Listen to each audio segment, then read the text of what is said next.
We're exposed to 500% more glyphosate than our European counterparts. We have 10,000 more chemicals than other countries. Obesity is not necessarily a failure of willpower. Once you realize that ultra-processed foods are hijacking your brain, you gotta kind of like completely get off, because then it'll just get you back on the wagon every time you go back on. Food dyes, additives, preservatives, we are being poisoned.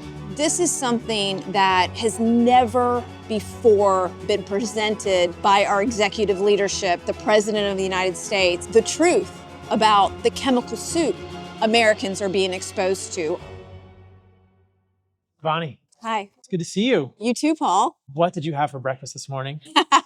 You were gonna lose your mind. Wow, okay. Chia seeds Okay, with coconut yogurt okay. and a mandarin orange. That's great.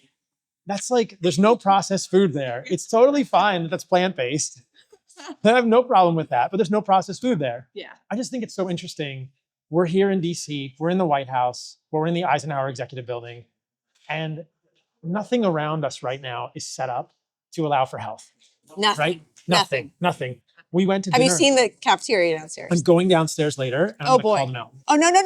Oh gosh, Paul, you're really doing it. I love it. You're doing God's work. I'm gonna check with Bobby and make sure it's okay. I don't want to undermine anything in the administration, but I want to do it in a pleasant way or a funny way and be like, hey guys, like this is the first place to start. Like the White Can House we do that mess. together later? Yeah, Let's we can. go. The Okay. White House mess. We'll go down there. But we were at dinner last night. Gary Brecka had a bunch of folks for dinner, and the restaurant, I asked them, what is your steak cooked in? And they said vegetable oil. And I said, first of all, it's seed oil. It's not vegetable oil. Yeah. And second of all, can you cook in this lineage tallow? And they did, but I'm just thinking, there's nothing is set up for us to be healthy. Nothing makes it easy. So I'm just curious, you're really deep in this MAHA movement now, which is amazing. Thank you for all of your work with this.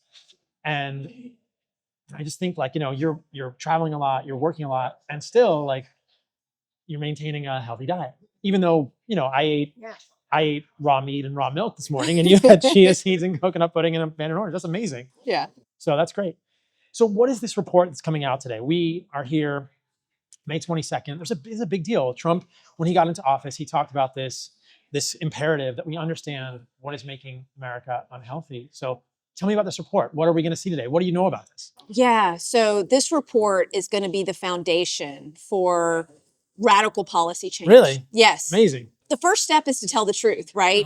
For so long, the information in this report has been censored. Really? By either our government officials, has been prevented from getting out because of the chemical lobby or the pharmaceutical lobby or the food lobby. It's largely information that will impact Americans' lives and impact their purchasing decisions on what they will be consuming. And I think that's what's so foundational about this report, is that it's going to lay out all of the different factors that have made us sick, why we have the highest rates of chronic disease, why 38% of preteens are pre-diabetic now when it used to be 0. What has changed? How do we compare to other countries that have better health outcomes? The fact that we're exposed to 500% more glyphosate than our European counterparts. The fact that we have 10,000 more chemicals than other countries. This is something that has never before been presented by our executive leadership, the President of the United States, in the executive branch of government ever before.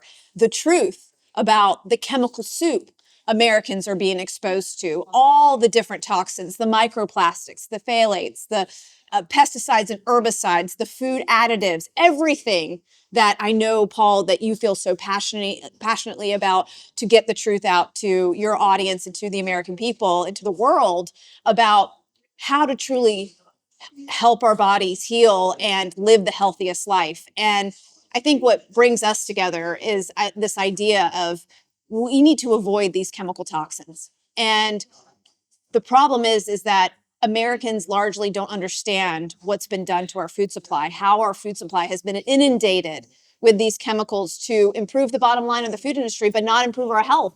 That we've been part of this mass experiment on our bodies for the last 50 years. Today is going to be a defining moment in making sure that information gets out to the American public, and it will spawn, I think, future innovation within businesses to try to solve these issues. It will spawn future regulatory changes and common sense solutions to, maybe it's not the banning and the hardcore regulation of banning chemicals that will result of this report, but it might provide the start of some common sense solutions. When I think about common sense solutions, I think about how 3% of the glyphosate we use in this country is used for one purpose, and it's to as a pre-harvest desiccant, right, where they spray the wheat and the beans and the oats, and the reason why you don't eat these crops, right, right before harvest. But that's the 90% load on a human that we get from that chemical. And so if we could just eliminate that practice and be in line with our European counterparts that way, because they that don't could use be fundamental. But that's only 3% of the glyphosate load. But that's something that the chemical lobby will fight for, where they'll, hire front groups and collude with the farm bureaus and plant letters, written by senators to get other people to be concerned that we shouldn't be talking about these issues and tell lies, really, truly, when a government, I saw it many times this week where government officials lied that they said these pesticides and herbicides are safe. They're not safe. Atrazine is banned in 60 other countries for a reason, because it causes infertility and cancer. Glyphosate has been implicated in court cases across America to cause cancer, and it was labeled a probable carcinogen by the International Agency for Research on Cancer. We need our government officials to tell us the truth, and today President Trump is doing that. That's so incredible. It's so incredible. It's what I see here in the story is that, like you said, all this information has been hidden. How can they have hidden it for so long? It's just been. I was just talking with Brigham Bueller. There's industry collusion, right? The pharmaceutical companies blocking the access of Americans to therapeutics that might decrease their bottom line, right? Peptides, stem cells, things like this.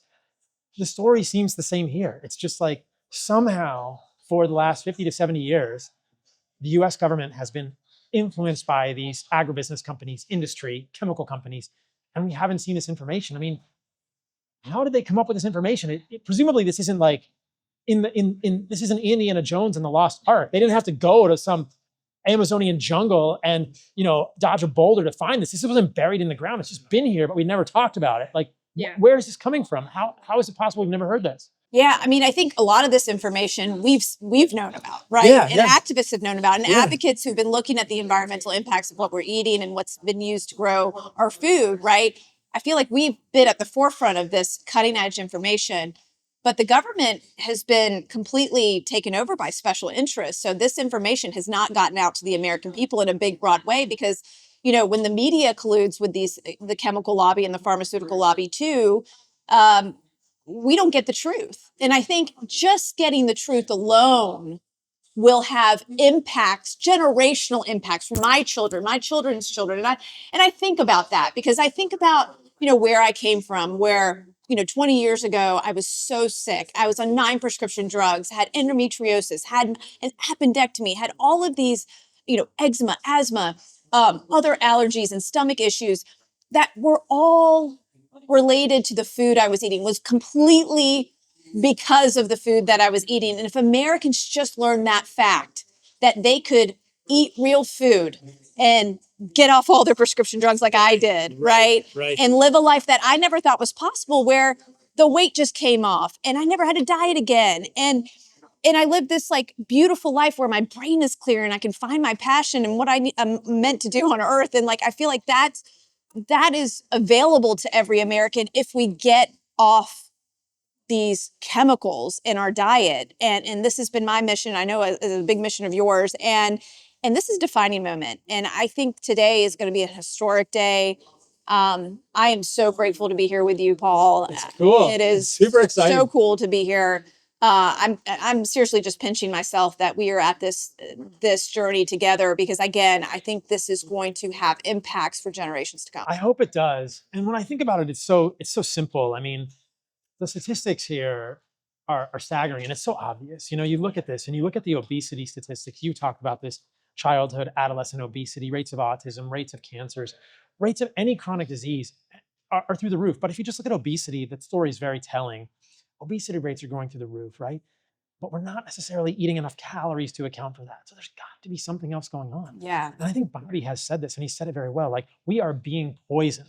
Yes. And I think that I hope that this report, I think it will, is shining a light, is really putting a light into the shadows that, hey, this isn't just, because I think this calories narrative is very insidious. Yeah. And people just think, oh, I'm fat because I'm eating too many calories, or I'm eating too much food, or I'm unhealthy because I ate too much food. And that might have contributed. Right. But there are two parts of that I think are really concerning here. And the first is that I think a lot of that food is poisonous, like you're saying, and the things that you've been beating the drum about: food dyes, additives, preservatives, the glyphosate, the pesticides. I really believe this soup, in a cumulative way, in a way that's never been studied, is poisoning us. And that it's magnifying the effect of the excess calories. And then secondarily, I think that these food additives are also making us hungry in some other way, right? They're sabotaging our society. Right. So, I mean, when PepsiCo has a robot that mimics human taste buds, how do we stand a chance? How do human beings stand a chance against that, right? Like, how are we going to stop eating if they're engineering our food and using the best forms of science to try to, like, hijack our entire brain? Like, how do we stand a chance? And so, like, if Americans learn the truth about why ultra processed foods are unhealthy for them and why 70% of our diet is not okay, right, to be ultra processed food, especially for our children. Right. That will have tremendous impact. And it'll spawn incredible innovation, I think, at the grocery store. And I think this is where we started this conversation about, how do you travel? How do you go about your lifestyle and live this whole real foods lifestyle when everything at every turn is being poisoned against you? And this is the world that I want to create, and I know that you want to create, that we can go into the White House and we can go down into the cafeteria, right? And we can pick something to eat that's healthy for us. We shouldn't have to sit there and deliberate and make, like, the worst decision just because we're hungry, right? And the same goes for when you're in airports and when you're at school and when you're at the university, when kids are going to college. I mean, all of the things that I think about what my kids are about to embark on as they get older, I cringe. Because I've been able to, like, control their little bubble so far, like their Montessori bubble where they only allow fruits and vegetables for snack, and I can make their lunch. But, like, what happens when they go out on their own and they're exposed to all of this, right? It's going to be really hard. I guess you hope, and I have faith in your children. I think that having you as a mom, that you have put in them an ethos and a compass, and I think they'll be able to navigate that. I'm sure, like all of us, they will stumble and fall off the path. Yeah. But I think that, this is what we hope for, is that more parents will act like you, more children will have parents, moms like you, that parents like you who are giving their children some sort of a headway into the storm, because you're right, it is a storm out there. It is very hard to navigate. And if we just do what's convenient, any of us will just go off the path. We will become unhealthy. It's not necessarily the fault of our fellow Americans, men or women, when they're becoming obese and chronically ill. Who was talking about this? I think it was Marty on a podcast, Marty Makary, the head of the FDA, saying, obesity is not necessarily a failure of willpower. It's just, and I think that that's really important to point out, that if people are listening to this podcast and they have diabetes or you have chronic illness, it's not necessarily that you have failed willfully to avoid those foods. Those foods have been engineered to stack the deck against you. Those have been intentionally engineered. Yeah. Compounds have gone through the FDA. Thousands of chemicals hidden around the flavor, the natural flavor label. Thousands of chemicals that are literally creating the 1 millionth best part of a taste that does not exist in nature. When you eat a blueberry, sometimes it's mealy, sometimes it's juicy, sometimes they're big, sometimes they're small, sometimes they're soft, sometimes they're hard. That is the beauty of nature, and how your taste buds transform with what you're eating. When you're getting the same thing every single time, the natural flavor that's put into a blueberry Nutri-Grain bar or whatever, that hijacks your brain into thinking that's what you have to have every single time. You're not going to be able to go to the natural blueberry. And that's the problem, is that once you realize that ultra processed foods are hijacking your brain, you got to kind of, like, completely get off, because then it'll just get you back on the wagon every time you go back on. So it's like you really do need to make that shift. And it takes about 21 days, they say, for your taste buds to reform. There's a withdrawal period. Yeah. I don't remember who it was I was talking to, but he had this idea. We have detox centers for alcohol or benzodiazepines. It's almost like we almost need to create detox centers for people. And it sounds silly, but I feel like there need to be deep, like this is just, it's an illustration of how severe the problem is. Yeah. If you have to go, or if humans actually probably need to go for 3 weeks to somewhere in Florida or North Carolina or wherever, in Costa Rica, wherever in the world, somewhere beautiful where you can go in the sun, ground, get some exercise, and you cannot access ultra processed food to detox, to withdraw from these foods, to actually break this addiction. That's crazy to think about. Like that is the level of addiction that has been created for these. That is the level that the deck has been stacked against us. Because I've had friends who went to medical school with, a guy who ended up in detox. He was a doctor and he got addicted to medications, and he had to go to a detox center. And I thought, wow, like this is my friend, and now he's at a detox center. But like that was life-saving for him. You cannot have access to those things. You have to willingly put yourself in a place where you cannot access these things. Yeah. And I wonder if that's where we have to go. And I'm not sure that's realistic, but it's an illustration of the degree to which these foods have their claws in us. Yeah. That you almost have to just get them out of the house completely, and not give your children access. Or if you're an adult, go somewhere where these foods don't exist, which is essentially nowhere in the world. Yeah. How crazy is that? I mean, it's so funny, we as parents have the fundamental responsibility to give our kids good, healthy eating habits. And I know when I, get off the wagon and I want some ice cream or something sweet and I eat it in front of my child, that immediately impacts them. So if you're a parent that eats a lot of ultra processed foods, your kids are going to automatically be gravitated towards that. So you as the adult have to clean up your diet in order to have a healthy family, and you have to have standards, right? And I remember I was hearing Mark Sisson say this, and I just totally agree. Like after the age of 40, working on your health becomes a full-time job if you want to live the highest quality life when you're the oldest. Yeah. And not be in a wheelchair, not have debilitating chronic disease, and preventing you from doing the things that you really want to do in life. And that goes with what you're eating. And I think, this goes to the main point, which is we need to stop outsourcing our food, right? We need to stop outsourcing our food to restaurants, to the food industry, and we need to take the control of that back inside. And, I didn't know how to cook when I was younger. I had to teach myself after I had this awakening. And, I just started watching Food Network and started to read books and work it out, and made a lot of bad choices in the kitchen, but a lot of good ones too. And I came up with my recipes that I love. I mean, now I've written 2 cookbooks, which is just insane to think about. I have a third one coming out, but I had to teach myself how to do this and take control of my food and look at the ingredients and know what I'm consuming. And I think, if people ask themselves these 3 basic questions every time they sit down to eat: what are the ingredients? Are these ingredients nutritious? You don't need to be a rocket scientist to answer that question. It's literally if it comes from nature and if it's whole food. And then the third question is, where the ingredients come from. Are they coming from a factory, a laboratory, some chemical lab, right? Are they coming from a factory farm? Are they coming, in a package box? What is it, right? Or are they coming like straight from a cow, right? So it's super simple. The way forward is very simple, but it's challenging. Yeah. But isn't it interesting that we've been vilified for so long for just saying the simple fact: eat real food. Yes. Right. We've been called pseudoscientific. Yes. We've our characters have been through the mud, right? And we're literally just wanting people to eat real food. It's insane. And it's so simple. And I feel like there is an underlying psyop here. And maybe it's not a real psyop, maybe it is. The calories idea.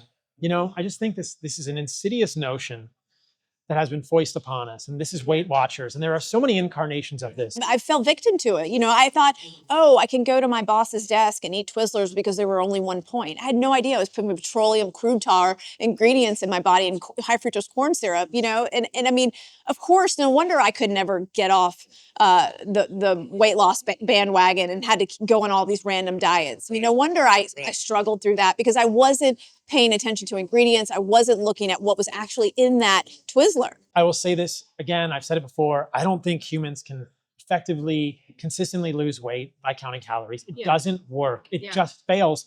And it fails because it plays into I think this is the psyop. It plays into these agribusiness. Yeah, 100-calorie packs, the lean cuisines. You can eat 100 calories of Oreos. It's okay. Yeah. how is it going to make you hungrier later? Yes, And yes. humans can- And this is why Americans are the endless train of yo-yo dieting and why they are suffering so badly. And they're still developing the chronic diseases, even though they might be losing weight for a part of time, but then they gain it right back. That's the It's problem. so sad. And people are constantly in this struggle and they're suffering. Yeah.